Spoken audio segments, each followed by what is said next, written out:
Hey, what's going on, everybody? This is JR. We are outside of Rucker Park in Harlem, New York, famous basketball court. For everybody out there who wants to make it big in basketball, we're going to check it with my main man, Brian Kortovich. He knows ball all the way from the streets to the pros. Hey, I'm Manny Pacquiao, and you're watching a JRSportBrief. So we're here with my main man, Brian Kortovich, Rucker Park, New York City, smoking aces. I'm not going to give the biography on you. All right. I know you're from Ohio.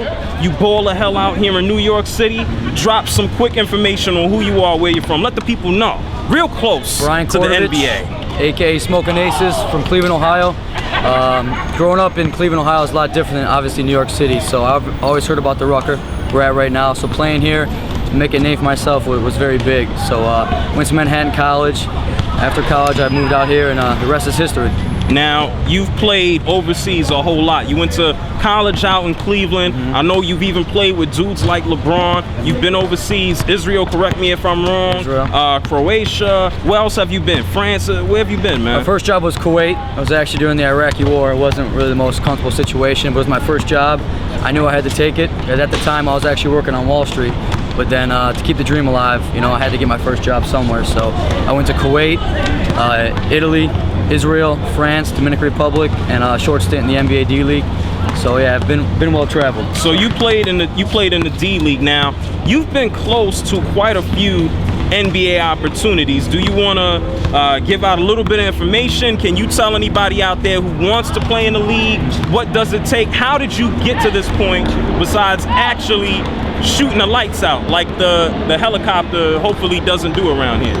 Let me tell you, man, trying to get in the NBA is a hard task, especially with the hand I got dealt. I didn't go to a big-time school, didn't have a big-time name, had an injury that kind of set me back, but it wasn't easy to get to this point in my career, but hard work, perseverance.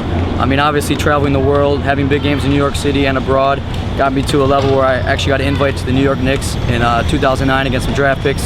Playing well at the individual workout in front of Donnie Walsh, Mike D'Antoni, and the staff invited me back for preseason in 2009, and also with the Nets, and then again this past season. So when you play well and you play at the highest level, they're going to invite you back.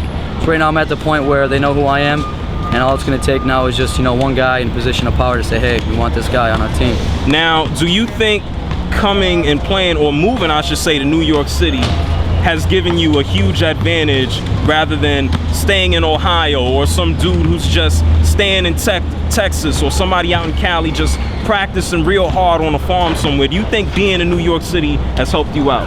Man, I'd be lying if I said it didn't, man. Cleveland's great. My family and friends are there, but professional-wise, basketball-wise, if I had to move out here, I definitely wouldn't be in a position I am today. I mean, like they say, it's the mecca of everything. You can make it here, you can make it anywhere, and to go from the basketball standard to nothing to something, to make a name here is just, you know, like I said, I wouldn't be where I'm at today without New York City and playing here in the streets, you know, getting to the NBA level hopefully one day. So there are a lot of people who play in Cleveland. Nobody wants to play in Cleveland. I don't think you've necessarily helped the cause there, man. I didn't say playing, living. Oh, okay. Cleveland, I've been to Cleveland. If you ask me, Cleveland is a wonderful city. Now, for anybody that's out there that wants to take the next step, what advice would you give to them? You've been extremely close. What advice would you give to somebody who wants to take that next step? Working hard, perseverance, and you're gonna have a lot of naysayers. A lot of guys are gonna doubt you, a lot of agents, a lot of coaches. Don't stop there. What I did, I used it as motivation, use it as fuel, as your fire to get better daily in the gym, just to keep going. If you want it, you gotta go after it, and who cares what anyone has to say, and do what you gotta do to get to the highest level. Now, smoking aces, man, you got that out here on the street. Yeah. You didn't get that on a college team, NBDL, none of that. You didn't get that overseas. You got that in the hood. Yeah. Smoking aces, man. Tell the people about your shot, man. What's up with that gun you got there, man? I don't know, man. I can shoot it. That's wet. That's what you call that. Nah, I'm not trying to Just happened a couple summers ago out here. My man Charles Jones had a short stint in the NBA. Junie Sanders, all these top street ball legends. They asked me to come play on the team Black Wall Street. It was actually my second game here. I got hot in the second half and ended up at 35.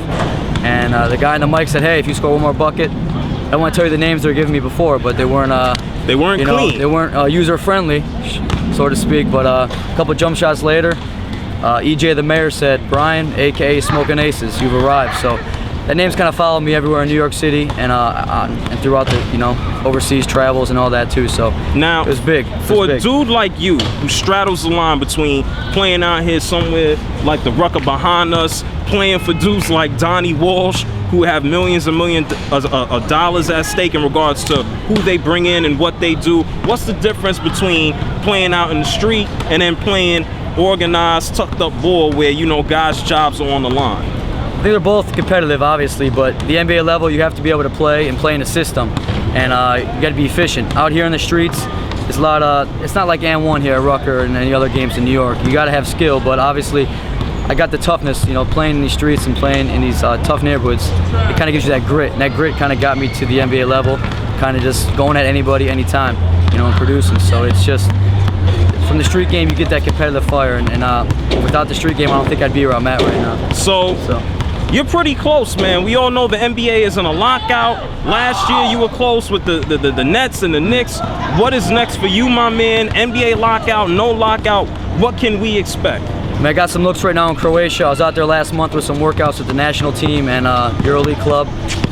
My rights right now with the Dallas Mavericks, Texas Legends of the NBA D-League. So it's a tough decision I have to make. Do I want to go to Europe, make more money? Do I want to stay here and try to get in the league before the lockout? So I got some decisions. Me and my agent have some decisions to make. Let me tell you, people. Brian is an interesting ass guy, and I'm gonna see if he could show us that hot ass handle.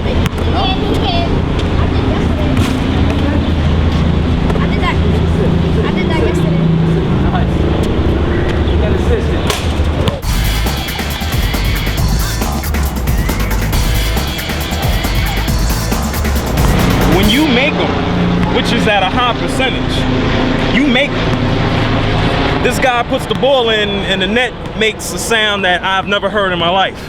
It's called touching not a damn thing. Brian Kortovich. Hey, my man. Where can they find you?